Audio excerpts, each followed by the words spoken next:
what you guys don't realize is there's a lot that's been going on for the last month. I have teased it a couple times, I have hinted at it a couple times, but on April 20th, 2023, do you want to come over and be held for this part instead of continually interrupting me? Do you want cuddled for this part? Come on. Pause that thought.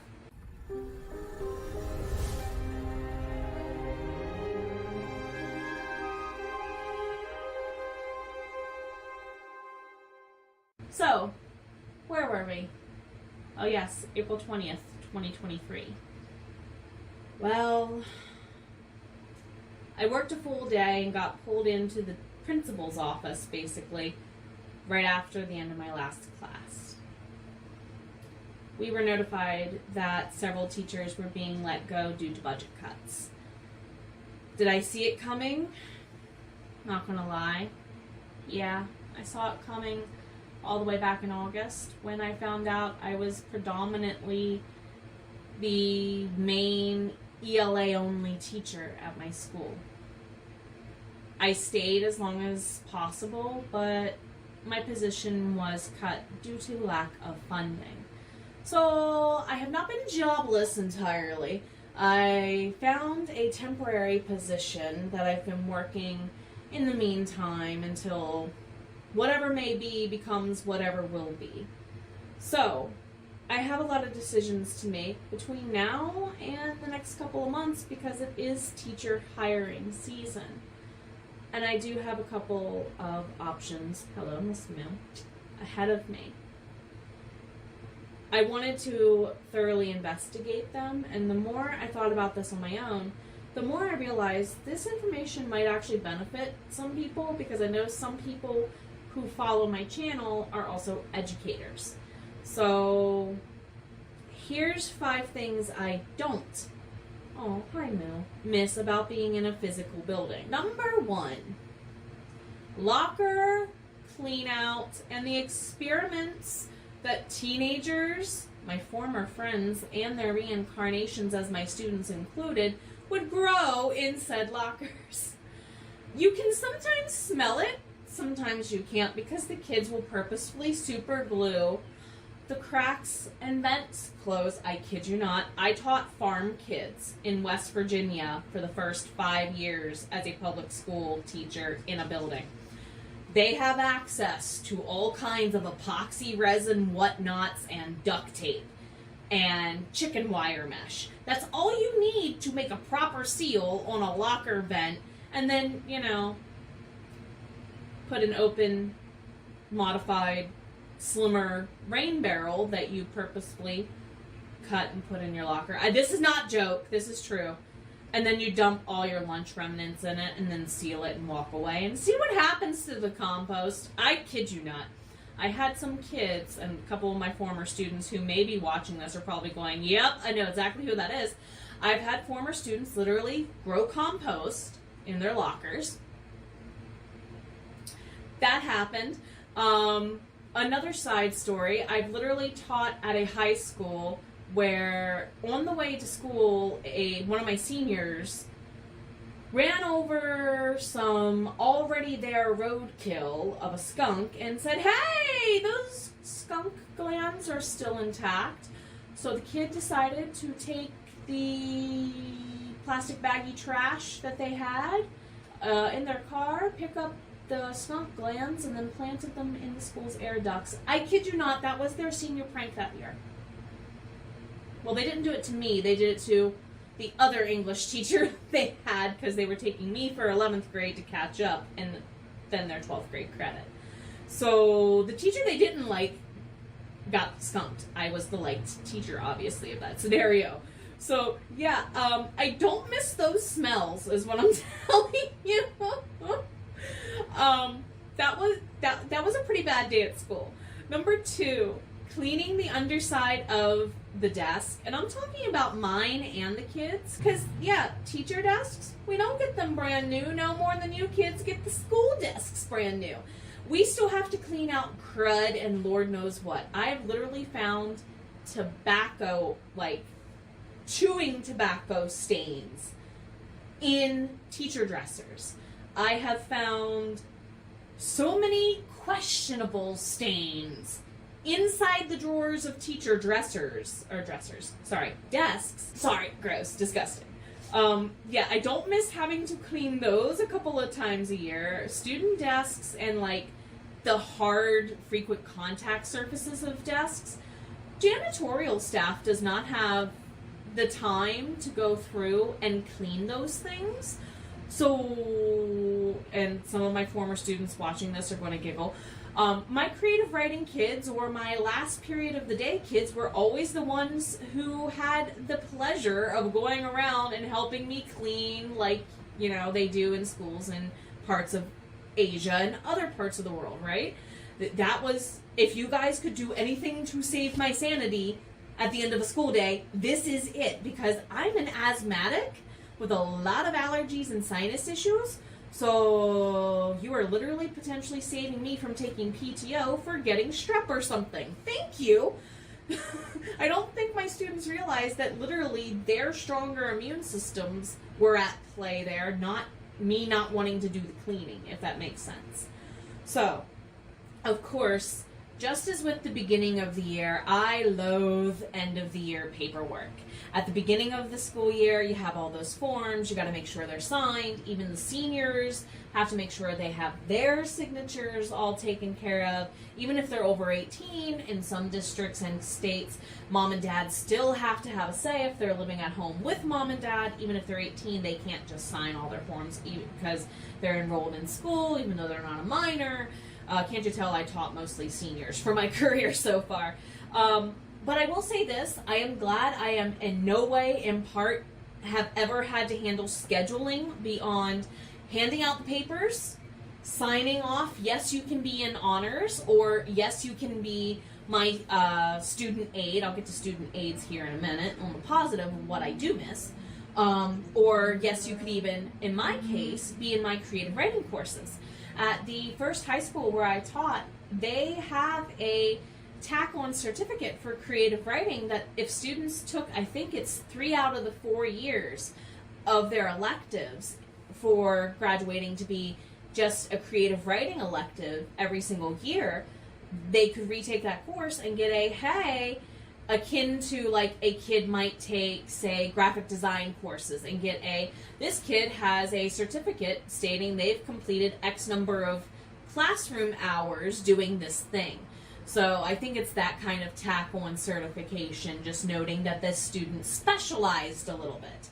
And a couple of my students that finished that portion of creative writing, you know, they very much were like, other than having to plan that stuff out, could you imagine having to be the one to sit down and schedule all of it? No, because a lot of counselors, secretaries, and other office admin at schools do that stuff either on a computer or by hand largely still. And to the people who take care of that on staff so teachers don't have to, thank you. Thank you. I don't miss dealing with the paperwork. I couldn't imagine actually having to process the data the paperwork gathered is where I'm at. So the other thing I absolutely, positively, ironically do not miss as a child of an 80s baby, 90s kid, and a teenager of the early 2000s, I do not miss this. Knock, knock, knock. Miss Jenna, come fix our printer or our copier because you understand how to talk to the tech gremlins. Y'all who hang around my writing sprints or my other lives, or even putting up with some of the chaos that is my dice videos corrupting, anyway, know that I tend to be mediatory counsel, that's a horrible phrasing, with the tech gremlins. That started in my teaching realm, so it carried over to here. I don't miss that. I don't miss my class getting interrupted 30 times a day at the beginning of the school year. Kid you not sometimes. Yes, I kept tally one year. So what is the last thing I don't miss? Well, active shooter drills. I'm not going to go much further into it other than to say fire drills are tolerable. I never minded a fire drill as a kid, right? Fire drills were easy. After you do a couple of them in elementary school, pretty much regardless of the school you go to, they're genuinely, methodology speaking, the same. You follow the path you're supposed to follow, relatively keep calm and quiet to minimize the chaos that's already at play. Most of us see fire drills as a, you know what, I get some fresh air, I get some sunlight for 5 minutes, because some of you know some schools have rooms without classroom windows and stuff in them. So sometimes fire drills come at a time in the school day where you're like, thank God I need this little mini break, and we don't mind it. Active shooter drills are some of the most traumatizing parts of my teaching career. So yeah, going to kind of back off of there and not say more. So 5 things I do miss. The positive stuff, the stuff I love. Number 1, I miss something that has been missing as part of my mornings since I became a virtual teacher full time, and it's the kids coming into my classroom. Even if it's the kid who's coming into homeroom, sitting there in the back of the room, just, oh, I miss Jenna. Hood up, earbuds in, phone obviously out, blasting music. Maybe they're sipping a coffee or something, or whatever. It's that presence, that part of building a rapport I miss. Just seeing them in the morning. And I have a couple of former students who sometimes hang around here. I see you guys and I love you. They used to be the kids who came into my office, or not my office, who came into, well, my office, my classroom, first thing in the morning, instead of going and hanging out in the library or the gym or the lunchroom. One, it was because those rooms are chaotic and I totally don't want to be there either. So yes, you introvert nerds can come hang with me. But we would have some of the best conversations, and it sometimes was a learning conversation, but not related to what I teach. It was related to, as one of my students has lovingly said, you don't teach us English, you teach us how to be a good person. So I miss those conversations. Number 2, I already said I miss my student aides. I miss them so much. There's 2 ladies in particular who are coming to mind from the high school level that these girls are now phenomenal women. One of them is a mother, and I don't get to talk to her as often as I would like, but she's an amazing mom. And everything she was back then, she has become all the good that I wanted to see her become as well. And there's one lady in particular, and I've actually got to say one couple in particular. And if they're watching, you know I love you both. I adore you both, and you're kicking butt. Don't give up. They just recently moved into their own house, and they started as my student aides, and those 2 girls, seeing them become women has made me want to reconnect with them in ways to be their boss even. That sounds weird, but it's like, as a business owner, there have literally been days where I'm doing admin tasks for my business where I'm like, I really wish that blank was here because I could totally use her. Like mindset, or different set of eyes, or even just to, help me organize my chaos. So I really do miss having them in the virtual space, and even as a business owner.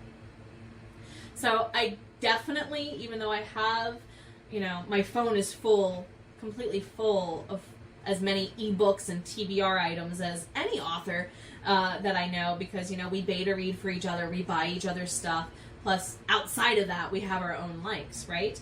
But I have my childhood bookcase here in my office, and yet it's not the same as actually having a library at work. One of my favorite things to do on my planning time, if I needed to get out of my classroom and just go do and breathe, was just go to the library, because it's required quiet normally unless there's an event or something going on in there that day. So yeah, I definitely miss having a legit, decent, large, I can go smell books in a whole room just by walking in the door and going, it's a library and books, oh my god, it smells so good, right? I miss having that at work, and I wish I could recreate it without having to, candle. They have a candle for that, I know they do. Fundraisers and concerts and sporting events, number 4, oh my god. I was color guard coordinator for band. You know, the girls who do the pretty flippy things with the flags. So I literally got to go and do stuff with the band kids. I was part of National Honor Society for a while as like helping orchestrate some of their things. I was the head of the creative writing program at now 4 different schools where I've worked. You know, it's not just doing those things, but then you get those kids who come into your classes and they take more than one of your classes, and the next thing you know, they're saying, hey, can you support my sport or my choir thing or my drama thing by buying hoagies and candy and this and that. And my husband was so sick of certain things because, you know, hey, I bought hoagies. We're having hoagies 3 Fridays in a row because I bought them from 3 different organizations this spring. So definitely miss some of those type of things. I miss going to Christmas concerts. I miss jazz band concerts giving us a half day. I miss pep rallies in the middle of homecoming, believe it or not. And I was totally not a football kid, homecoming kid when I was a student in high school. The second I became a teacher and those kids want you to do the crazy things at pep rally. I've been the bottom of a pep rally teacher pyramid numerous times. Well, 1, look at my stocky build and my goddess-sized physique. Let's get real. 2, but it's the energy. You literally get kids to come out of their shell at those things, and you get to see them be something other than who they are in your classroom. I miss those things, believe it or not. Which leads me to the number 1 thing I miss most. Well, number 1 things, and it's because I've mostly taught seniors throughout my career. All but 3 years out of the now 11 that I've been a teacher, I've worked with seniors. And watching all of you grow up and become young men and young ladies and become whomever you want to be has been a blessing. And there's some students who I still think about that I miss a lot. So graduation and prom, that whole season, from about spring break to the end of the year, I miss it. And right now, they're the parts I miss most.